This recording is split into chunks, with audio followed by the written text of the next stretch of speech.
All right, gorgeous. How you doing? I'm back with another Patreon Q&A with the lovely patrons asking questions. This month's topic is mental health. I have tried to start this video once or twice already and ended up getting a little bit awkward. So I'm just gonna say I might get a little bit awkward. I haven't really spoken about mental health an awful lot in like a concentrated way, like in a specific video before. So we're just gonna see what happens. I've got my notes over here and my questions. So yeah, let's just take it easy, have some water, make sure we're in focus and get started. Before I dive into the questions, I want to give you a little bit of context on me and my mental health because I feel like that will be really useful here. So if you don't know me, my name's Sofaya. I'm 31. I'm a makeup artist and I teach people to get into makeup in a way that they enjoy and that is creative and let go of all of the bullshit beauty rules, which I think, you know, when it comes to a topic like body image, there's a lot of mental health stuff there as well. So I try to speak very openly and honestly about my mental health. So I've dabbled with mentioning it on my Instagram, which is my main platform, and I just try not to really hold back from my shitty mental health, my good mental health, how I cope, blah, blah, blah, blah, blah. So I suffer with anxiety, or I deal with anxiety, I would prefer to say, and I now know that I've dealt with anxiety since I was probably about 12 or 13, and the main way that anxiety has come to me in my life is through a toilet anxiety. Yes, a toilet anxiety. I used to be very, very, very, very embarrassed talking about that. I'm definitely not as much anymore because I now know it's very common. And what I mean by toilet anxiety is an anxiety of doing things or going to places and not knowing whether there will be a toilet present in case I need to go. And it turns into this kind of loop, really. The fact that I don't know if there will be a toilet there means that I will get anxious about whether or not a toilet is there and will make me need to go to the toilet. So it's just that vicious circle. I now know it makes total sense for me because I have IBS. So it's a very, very real anxiety, and I have since known from speaking to women in my family, it's something that's really, really common. So, you know, if you have that, yes, it's a thing. I know, right? It's a thing, but don't worry about it.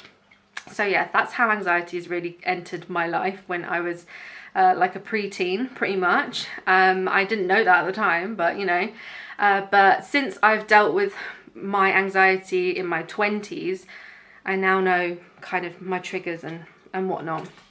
But sorry, I'm just looking at my notes. So things came to a head with me and my mental health in 2018. In November of 2018, I got really dizzy at work one day and I went home, and I proceeded to be at home for the next month because my head was spinning.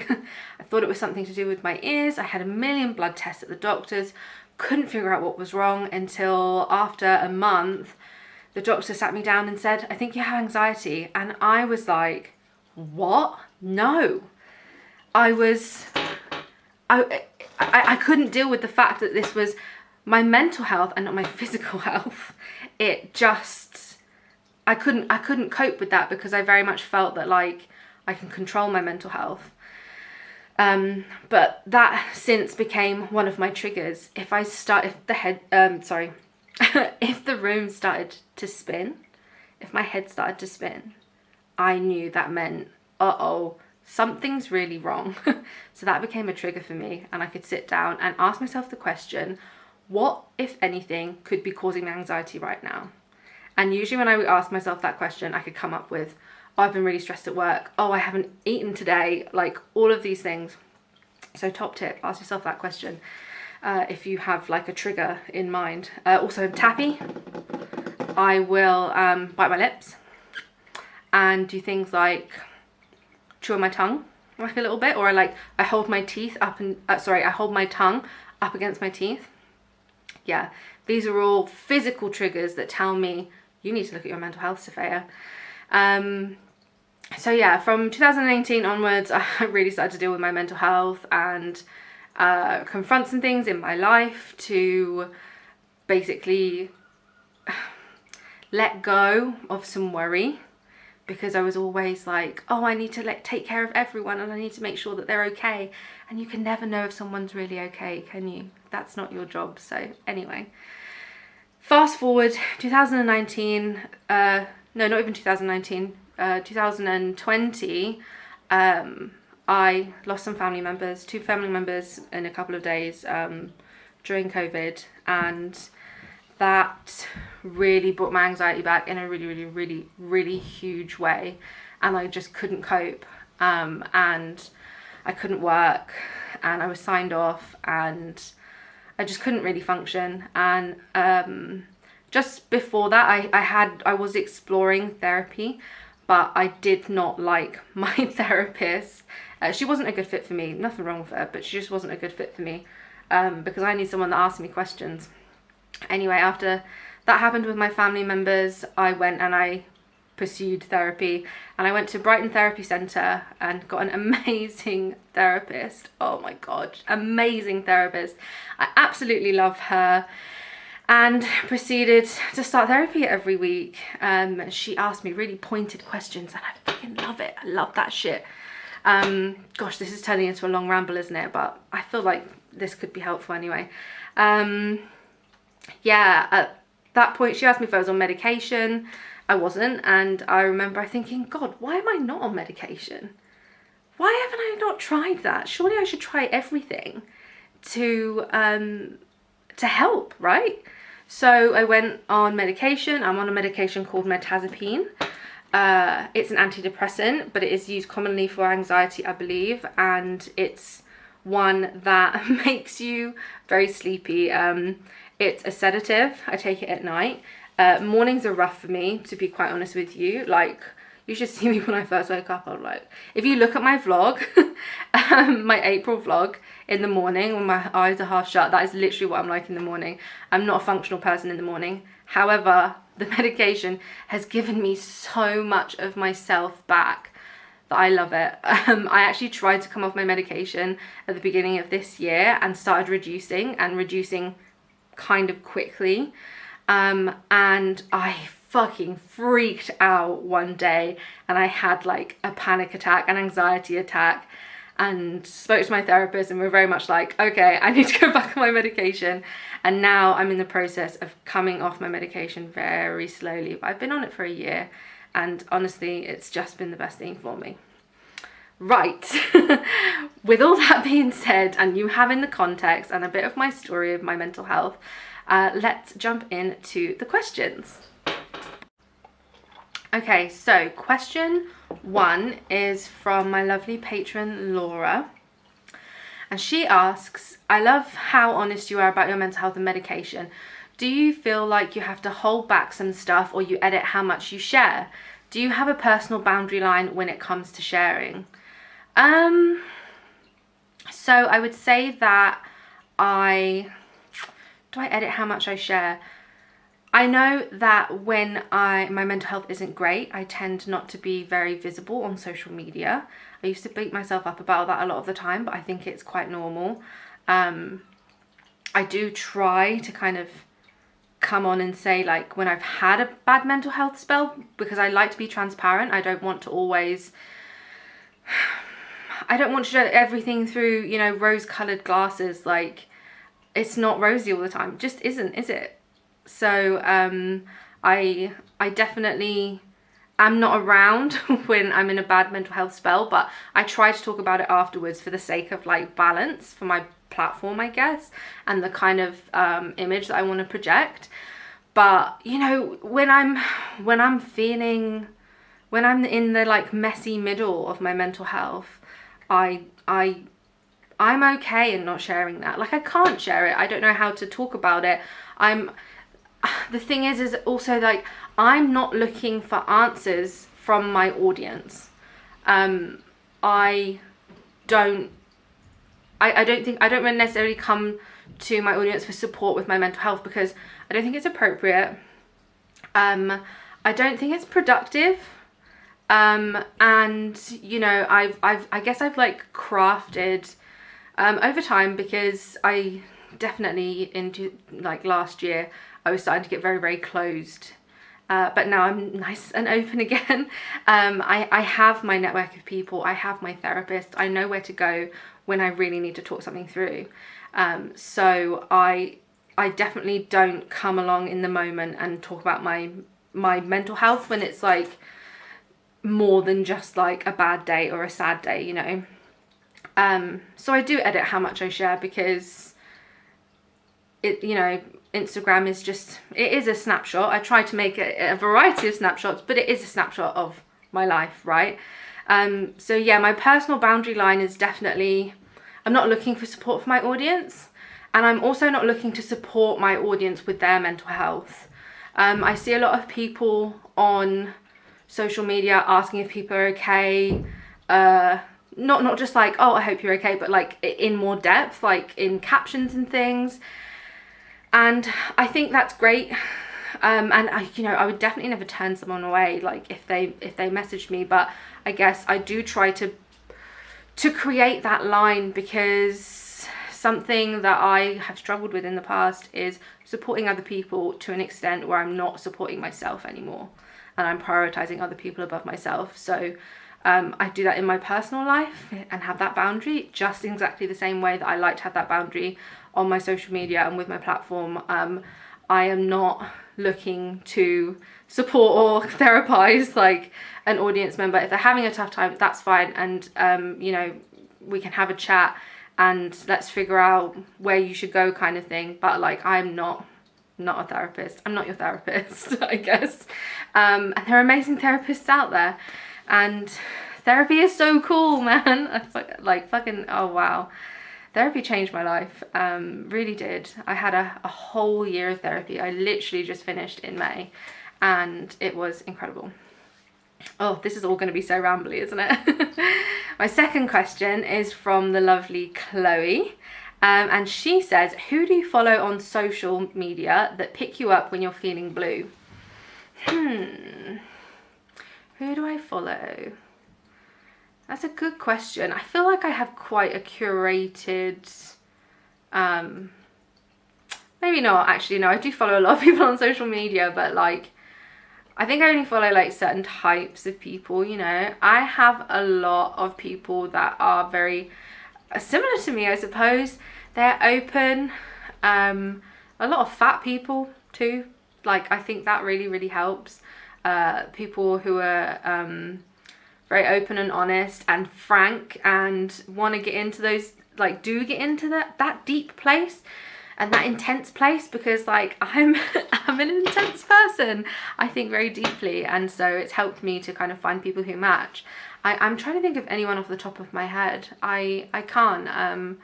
I think one person right off the top of my head, it will be Steph Yuboa. I hope I'm probably not saying your name right, I'm sorry. She's amazing. She's an amazing fat, like, fashion, beauty influencer, I guess. Yes, absolutely love her. Who else? What helps me is having a very curated TikTok feed. I love TikTok. If anyone who's ever spoken to me will know that I'm obsessed with TikTok. I'm always saying, oh yeah, I saw this on a TikTok the other day. Oh, sorry, I'm talking so fast. And I just have like the best social justice-y TikTok going on. You know, fuck the patriarchy, fuck capitalism, fuck racism, homophobia, ableism, everything. And it's just excellent. And just like with really weird little humor, lots of cats, lots of dogs. And that's where I go when I feel blue. And if there's anything too serious for me in those moments, I just skip it. and I don't feel guilty because I cannot process it in that moment. And I can come back to it when I can. So sorry, that's not like an exact answer with exact people, but yeah, I will have a think about that and see if I can like make a list or something. Okay, so this is actually my last question from the wonderful Keely. And she asks, what methods or actions do you use / take to manage your time or keep you focused on working and life in general when your mental health is making it hard to focus? Okay, there's a lot of parts to that question. So I guess it's like, what do you do to keep you focused on work and life when your mental health is making it hard? Okay, so with work, what I do is my methods, my actions. I mean, this has taken me some years, but I now just tell myself, right, and I definitely get help from my partner with this. I am very vocal, as I'm sure you can tell.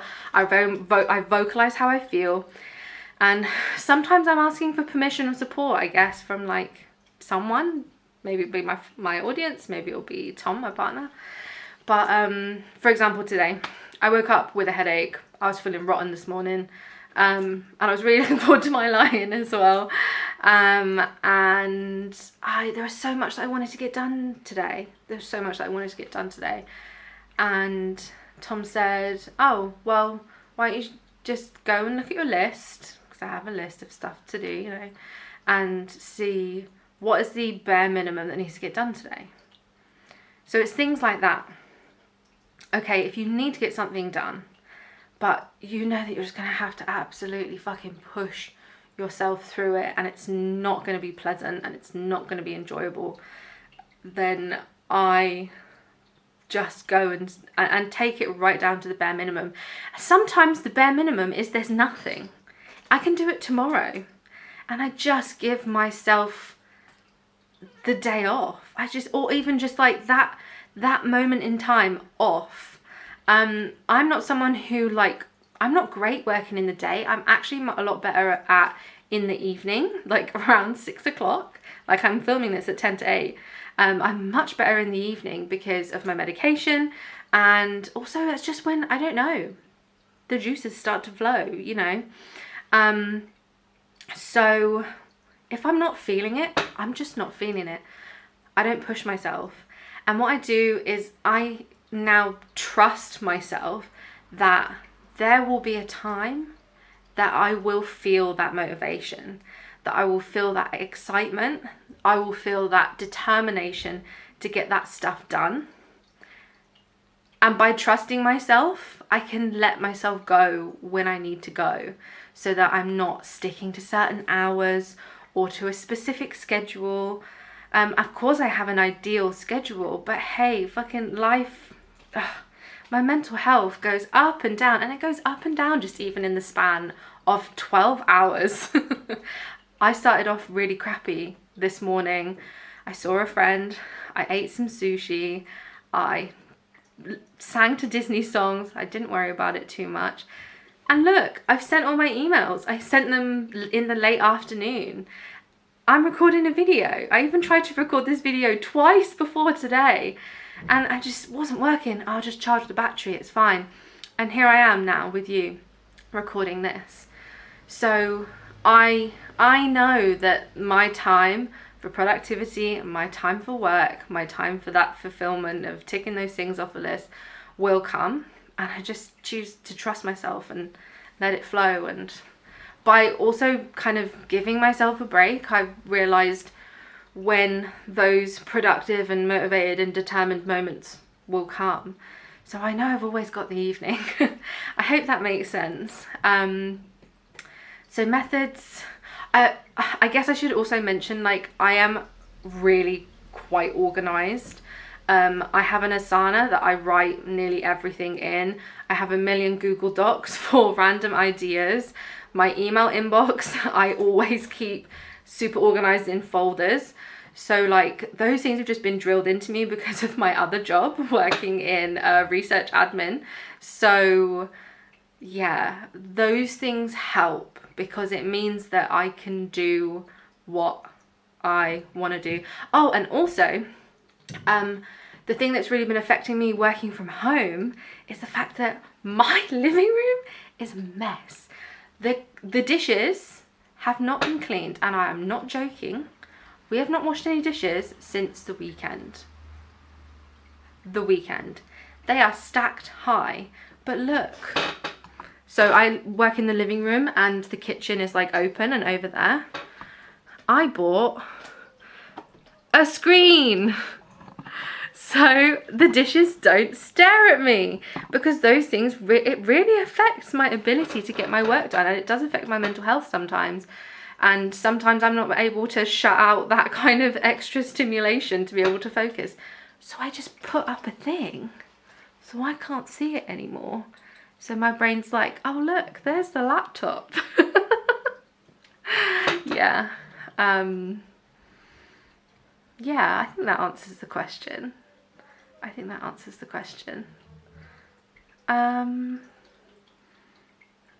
Yeah, there is always going to be a time for focus.